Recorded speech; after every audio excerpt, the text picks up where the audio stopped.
Welcome to Bad Dog Agility, a podcast helping you reach all of your dog agility goals. Whether it's competing under the bright lights of the televised finals at Westminster or successfully navigating a homemade course in your own backyard, we'll bring you training tips, interviews, and news about the great sport of dog agility.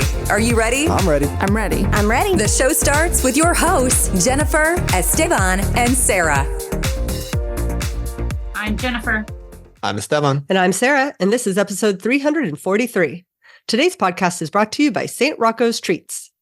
It's Grace from Hounds of Hack. It's Amber from American Canine Country. It's Cynthia from CH Dog Agility. It's Lindsay from Y2 Canines. And we love using St. Rocco's Treats as our high Value reward. And you will too. Visit us at stroccostreats.shop and use the code BD30 for 30% off your first order. Enjoy the attention-grabbing flavor and easy-to-break texture that Grace, Amber, Cynthia, Lindsay, and so many others love about St. Rocco's Treats. Again, use the code BD30 for 30% off. Thank you. And you can find a link to St. Rocco's Treats on the show notes page. Today, we're going to be talking about what is a good Q rate in dog agility. And this topic came up on one of our recent live events. Somebody asked, what should I be shooting for? What is a good Q rate? And it was a live event, so we didn't have a chance to talk about it, the three of us. Esteban gave an answer live. We talked a little bit about the factors, but we kind of wanted to circle back to that topic and talk about some of the things that we talked about between the three of us, and also bring some data to talk about to see what's going on here. Right. In that live, I gave my answers 80%. I was like, let me think about it. I said, 80% would be pretty good. I think that would be kind of like approaching elite level. There are the dogs that have 20, 30 mocks. Obviously, they're going to queue at a rate even higher than 80%. And of course, I'm talking in the context of the AKC. But the more I thought about it, just right there on the live, I was like, but a good Q rate on an AKC regular course is not going to be the same as a good Q rate on a premier AKC course. And not the same as if you were in the challenger round at AKC Nationals, right? Or the Invitational. And then I thought, other organizations and big events and AWC, FCI events, European Open, it's going to be very different depending on the course. And I'm sure you're going to take us through all of that. And so I amended my position to, it really depends on you and the dog and what your goals are, right? And what the difficulty of the course, even within AKC, like in different regions. Absolutely. I'm sorry, I'm like jumping the gun. No, that's perfect. That's perfect for what we're going to talk about. I started with 80%. Right. And so what did not happen on that live was in my head just before he answered, because there was kind of like a little 1 second pause while the three of us were like, which of us is going to jump in and make up a number on the spot here, right? Because I don't run around with a exact Q rate number that I'm trying to hit in my head. I actually didn't share this with you and Jennifer, but the way that I came up with the number was looking at my own Q rate with Gitchy during that period of time. So it was pretty standard. She was just a little above 80%. So I was like, okay, if I run into someone else and they're queuing 80%, I got to respect that. I mean, they're queuing at least as high as us, right? Right, exactly. So at the time, my gut that I was going to go with was 50%. I thought, okay, if you're 50%, that's too low in my opinion. Even now, like without looking at any numbers, I'm like, that's too low. Right. If you're going to use the word good, and there's a real subjective element here. Oh, absolutely, right? Absolutely, like, yeah. Oh, is that person good looking or is that person great looking? Well, it depends on what you value in a person's appearance. Right, but my just off the top of my head answer was 50%. I thought, okay, if I'm going and I'm like half of the runs are Qs, that should probably give me a double Q once a weekend, especially on a 3-day show, or at least every other weekend. Like I'm feeling okay about that. There's room to grow, certainly, but I'm not feeling bad about a 50% Q rate. So you would say it's quote unquote good. Yes, gotcha. I would say it's good. Okay. And so then the funny thing was, Jennifer, what is your thoughts? Yeah, as soon as we got off that live and we started discussing it, I admitted that I usually tell my students to kind of aim for and be happy with 50% Q rate. Yeah. And I think the thing that's hard about the whole 50%, and usually I'm using that as a way to make people realize that they're doing better than they give themselves credit for is when we get into AKC, and I'm going to specifically talk AKC for a moment. Our goal is the double Q, the elusive double Q. So if somebody goes to a 3-day show and they get 1 Q on Friday, so and I'm for a moment, let's just talk standard and jumpers. They get 1 Q on Friday and then but no double Q. And then the Saturday, they Q in standard, but not jumpers. And then on Sunday, they Q in jumpers, but not standard. They're really feeling down on themselves. They just went to a 3-day show. They have no double Qs. They have quote unquote nothing to show for the weekend if they're working towards their mock.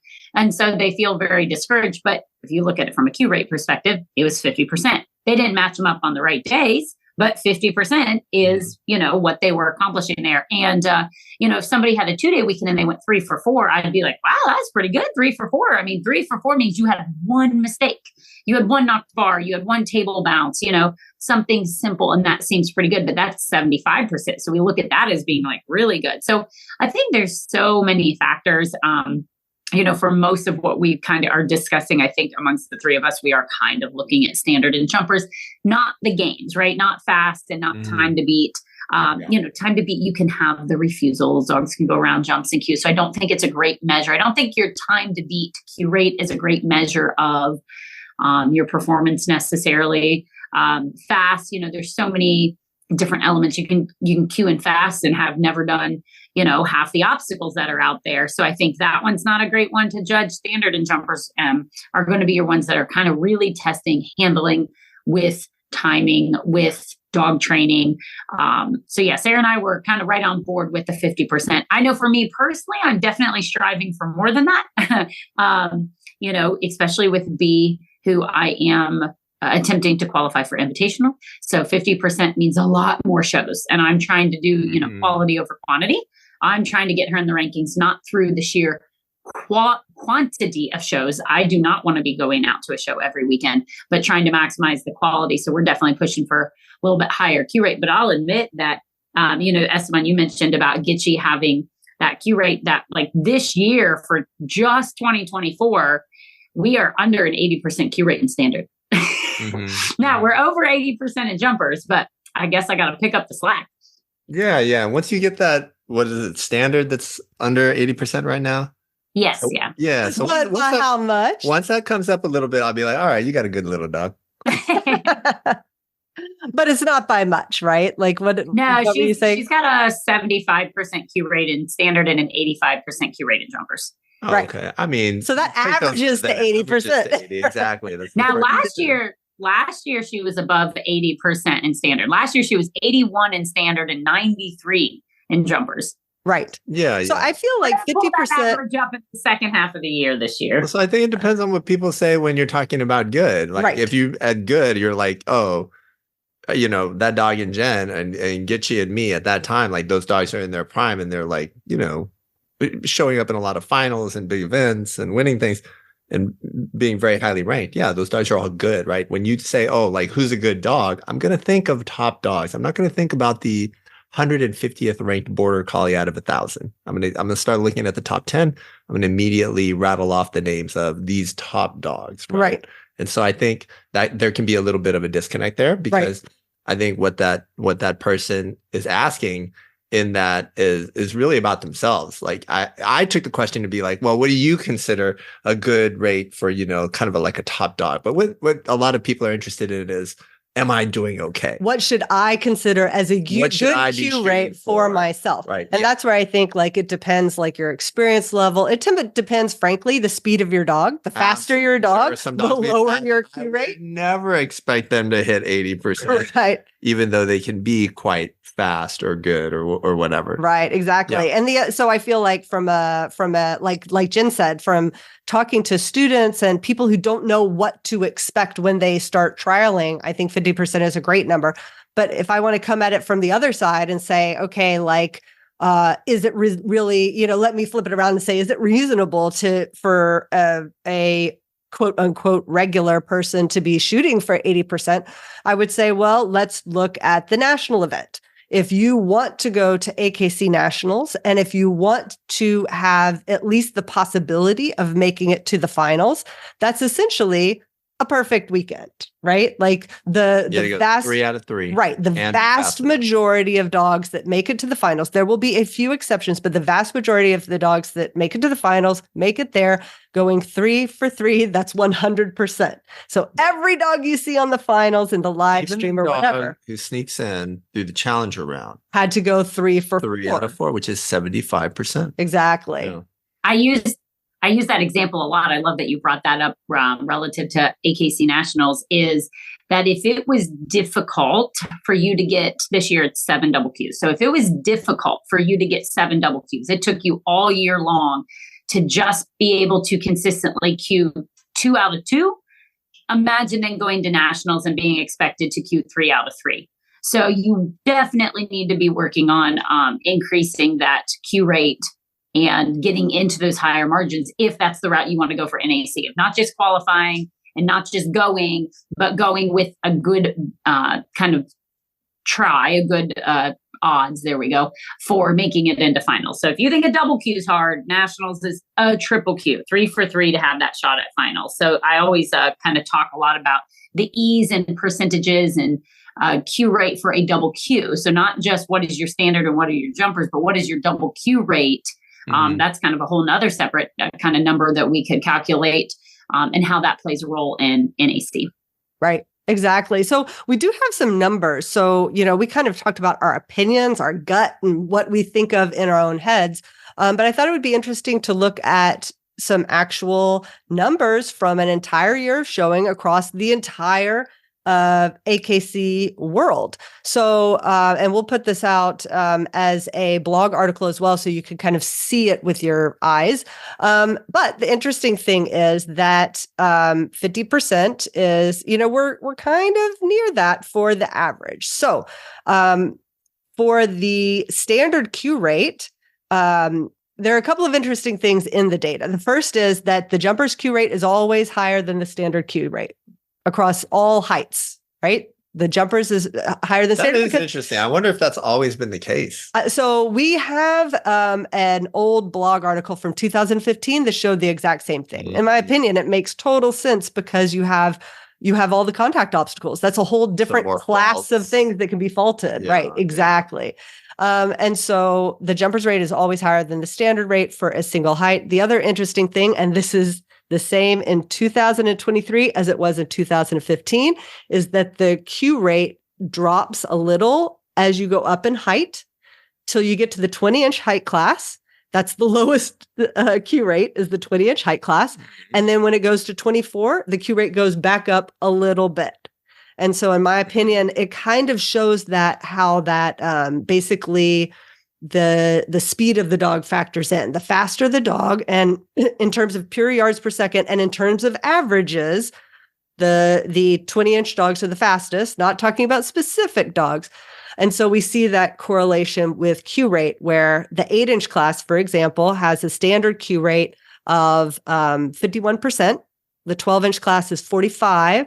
The 16-inch class is 43. The 20-inch class is 40, and the 24-inch class goes back up to 43. Which is the same as the 16. Which is the same as the 16s. If we look at jumpers, the 8-inch height class, the jumper's Q rate is 56%. The 12-inch class is 52%. The 16-inch class is 48%. The 20-inch class is 44%. The 24-inch class goes back up to 47. Again, basically the same as the 16, which is 48. Exactly. Yeah. So we are seeing that essentially, on average, all AKC dogs are somewhere between 40 and 60%, really 40 and 55%, depending on whether it's standard or jumpers, right? We're all in that range. So I guess that's another way of answering the question, is strictly saying, well, if you are doing that, then you are average. And in this case, I don't even mean average in a bad way. Like Jen said, there are so many students that feel like they're struggling, or they're not queuing as much as, quote, everybody else. But if you're hitting, this 40 to 50% range, then you're actually right on You're right target. there in the middle. You're right there in the middle. Mathematically average. Right. Mathematically average, which is not a bad place to be. And then the other number that I like to point out, because I think that people, they don't think about it mathematically, but you can calculate a Q rate based off of a standard Q rate and a jumper's Q rate. You mean a double Q rate? Yes, you can calculate a double Q rate. And it's just like the math is just you take your standard Q rate times your jumper's Q rate, and that is your double Q rate. So for that 8-inch height class that was having 51% standard and 56% jumpers, their double Q rate is 29%. So you're multiplying 0.51 times 0.56 for people who want to whip their calculator out. Yep. And approximately, you're going to get a double Q rate of 29%. That's right. So when we look at all of these, we're basically looking at double Q rates in the 20 to 30 range. So, 20% is 1 in 5, and that's a double Q. So that's 1 in 5 days of showing, right? But even at the high end at 30%, that's, let's round it to 1/3. You're talking about 1 in a 3-day trial. Mm-hmm. So I think sometimes people's expectations of what they think they're going to get out of a weekend trial don't necessarily match up with what the math says might happen. Absolutely. I think a very common mistake people are going to make is, if this person queues 50% of the time in jumpers and 50% of the time in standard, their double Q rate should be about 50%, right? Right. And yeah. It has to match up. It has to line up on the same day. That's right. So I thought that was pretty interesting to look at in terms of Q rate. And then the other... Was that for a given year, or that was for 2023? For 2023, yep. AKC Agility. Correct. And then the other thing that I pulled, and I don't think I've ever pulled this before, and I found it super interesting, and I can't wait to share it with everybody because I think it is going to be really great for expectation setting for all of you instructors out there. These numbers. So for those of you listening, I'm looking at a screen right now with the numbers. I have never seen these numbers before in my life, and they are interesting, right? Yeah. So basically what I did was I pulled the Q rate numbers for standard and for jumpers by level, starting at Novice A and going all the way up to Premier. So kind of considering Premier as like a step beyond Masters. And it mirrors, I think, what you might logically think, just in terms of relative to each other, but the numbers are pretty interesting. So in the novice class, the Q rate is essentially about 1/3. It's like 33% for Novice A and standard, 34% in jumpers, 34% for Novice B, and 32% in jumpers. So basically, Novice A and Novice B, they're essentially the same, and they're basically, for both standard and jumpers, right around 33%, 1 in 3. Well, that's interesting right there. Jen, aren't you a little surprised at the Novice B? Because shouldn't that be like your second or third or fourth or fifth agility dog, and like you're so much better at agility now? Wouldn't you expect those numbers to be higher than Novice A? Yes, I do. Theoretically, yes. And what I find interesting is that there's not as big of a jump between novice and open as I thought there would be. We always tease in our area that open is like open purgatory. You're like there forever. Like, novice, you can have all those mistakes and you can get out pretty quick. And then you go to open and it's like you're there forever. So there's not as much of a jump between novice and open as I thought. But yeah, the difference between Novice A and Novice B, although I could easily say that Novice B people, we tend to enter, I say we because I'm raising my hand as guilty on this, maybe a little bit earlier than we should, because we're like, I know what I'm doing. I'll cover for my dog. Where when it's your first dog, you tend to like really make sure you're ready and your instructor says you're ready. So there could be a little bit of that in there as well. But the jump from novice to open and then the jump from open to excellent is what got me. Yeah. So moving on. Yeah. So it's about 33% for novice. And then open is the standard Q rate is 25%. The jumper's Q rate is 23%. So we get a definite shift down. And when you think about it, first of all, the courses are harder. Right. And second of all, you're allowed fewer faults. So that's like a double whammy right there. You're going to queue less often in open. The rules are not as forgiving. Even for the same kind of, even for the same dog. Yeah. Right. Exactly. So 25%, 1 in 4 for your open. And then when we get to excellent, this is the super sad number. It's 13% in standard, 16% in jumpers. So excellent is the real purgatory. I feel that too. I feel that. I know so many students right now, I feel like that have been in excellent. My young dog just moved into excellent. I kind of thought, oh, we're not really ready for this, but we're entered on Friday anyway. So I'll be adding to those numbers this weekend. Yeah, absolutely. And for those who are not familiar with AKC, you only need 3 legs. You only need 3 Qs, qualifying runs, to go from novice to open. You need 3 to go from open to excellent. You need 3 to go from excellent to masters, and then you just stay in masters.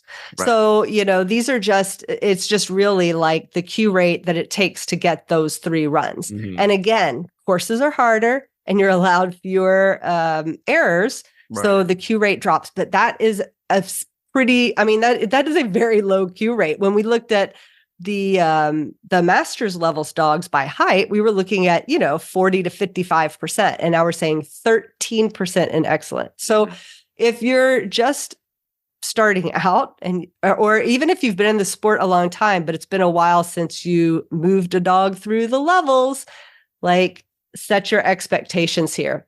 Then we get to masters. All I was going to say is I think that the Q rate here, as I'm like looking at it on my screen, kind of continues to support the decision to have the excellent class.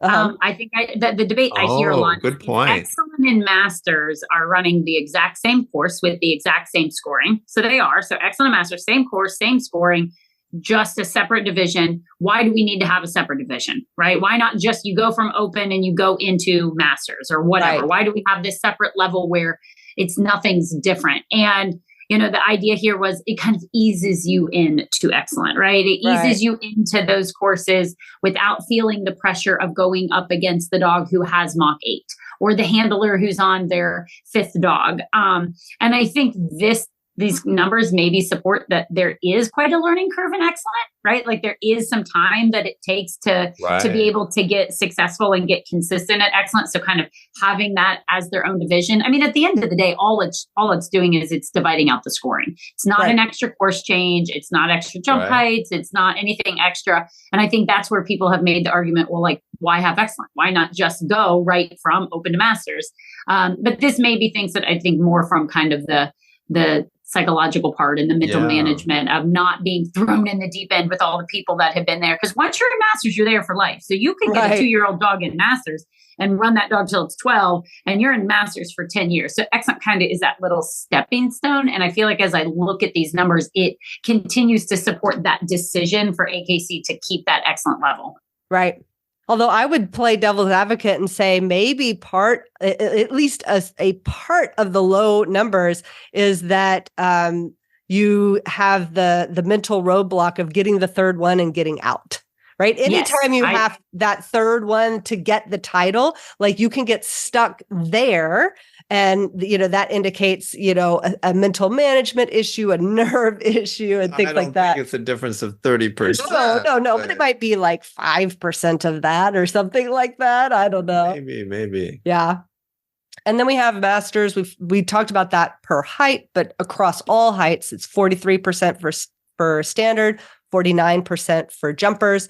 And then premier is 28% for standard and 30% for jumpers. So, I kind of round that to 1/3. But those are the data that we have. And so now let's kind of just bring it all the way back to what we talked about at the beginning and like, what are your goals and what are the factors? And I think the factors are going to be height. They're going to be speed. They're going to be your experience level. They're going to be what kind of events do you want to go to? They're going to be how many times do you show? Like when you show a lot, you start to build a rhythm, when you show once a quarter, or maybe you show in a different organization and the courses are a little bit different in design. And so then kind of there's like that little hiccup every time you go back. Mm-hmm. Like I think all of those factors come into play to your own personal Q rate. Right. I think the thing for me too, and I know you touched on it earlier, is that all of my dogs, I have kind of a different goal. So if I'm running 3 or 4 dogs on a weekend, which is normal for me, I want my Q rate to be 50%. You know, my young dog might only Q 1 out of 3, and B is going to carry the team and Q out of 5 out of 6. So I always say, like when we're talking about how our day went, or at the end of the day when I'm updating my husband on how it went, it's always like, well, I queued 6 out of 12, you know, because I'm going to have a different Q rate for the dogs. Usually I'm expecting the older ones to help carry the team a little bit. But, you know, 50% is kind of like my goal on average. But if I was having just the young dogs entered, it might be a little lower, or just the seasoned dogs a little bit more experienced. So, you know, what dog, what level, that's definitely going to play a role into it as well. All right. Well, now I think we have answered that question, I think more to our collective satisfaction, having had time to ruminate on it and discuss and pull some data. And I hope we gave everybody some good stuff to think about and some actual numbers to base it on. Yeah, I love that we have actual numbers, but you know, I think that the definite key thing that all three of us are saying is it really depends. There's a huge mental, psychological component here. And it's really a situation where it's what you make of it, the goal that you set for yourself. I think maybe rather than shooting for any given number, you want to shoot for improvement, right? So you can say, what was my Q rate the first year we were in Masters versus what has it been for the last 6 months? You know, how has my Q rate changed after I have fixed our weave pole issue where the dog kept missing weave poles or kept popping out at pole 10, right? You know, what has that done for my training? And so I think that can be really, really helpful for people to kind of look and see. Absolutely. And that's it for this week's podcast. We'd like to thank our sponsors, St. Rocco's Treats and hititboard.com. Check out the Teeter Teach It, only at hititboard.com. The Teeter Teach It is an easy-to-use tool that controls the amount of tip on your teeter so you can introduce motion to your dog in a gradual way. Go to hititboard.com for the new Teeter Teach It and other training tools and toys. Use discount code BDA10 to get 10% off your order. That's hititboard.com. Happy training!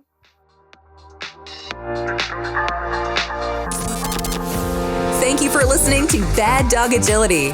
We hope you enjoyed today's episode. For more information, updates, and links to all our socials, just check out our website, www.baddogagility.com. If you haven't already signed up for our email subscription, we would love to have you join the BDA community. Until next time, take care.